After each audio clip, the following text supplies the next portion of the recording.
how bad that issue really is. So what is your solution to tackle homelessness and affordable housing? What's your solution? Well, those are two separate things. I will say that. As affordable housing, it's a matter of bringing in. I think this reflects how my plan is.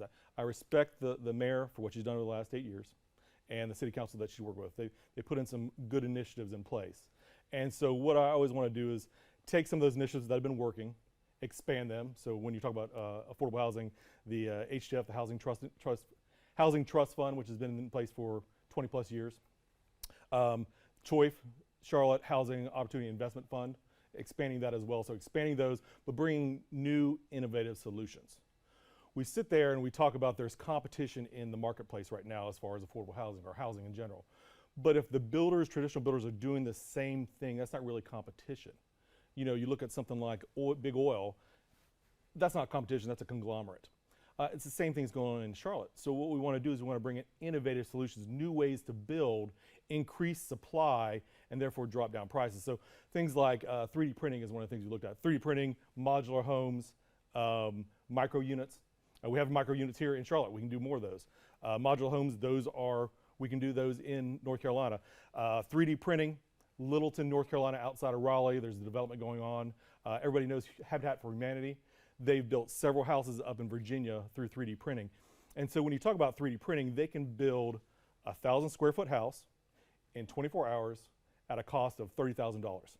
Now they've got to build the roof and the usual things, but what we're talking about here is we're able to build a house at 30% less cost, 20% less build time.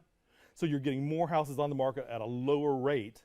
And then what that's going to do is not only is going to offer more houses at an affordable rate for everybody, but then you're going to force those builders to reduce their prices as well to compete. So you get affordable housing all across the board, not just those individual houses. So why don't you think that's happening right now?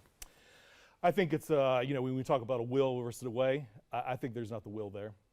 We've been in some forums and people say Dillon rule, which basically what it means is the city only has the powers that's vested in them by the North Carolina legislature.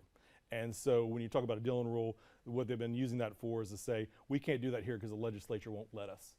But these things are already approved in North Carolina, being utilized right now in North Carolina. I think what it comes down to is the fact that it's not a secret.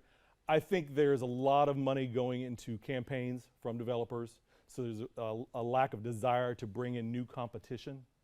And so I think that's what it comes down to. It's just, again, it goes back to the whole Charlotte problems, Charlotte solutions. We're not looking at new solutions. That's why someone like me fits in, because I'm going to come here, I'm going to have a blank slate, I'm going to look at innovative solutions and make them work here in Charlotte.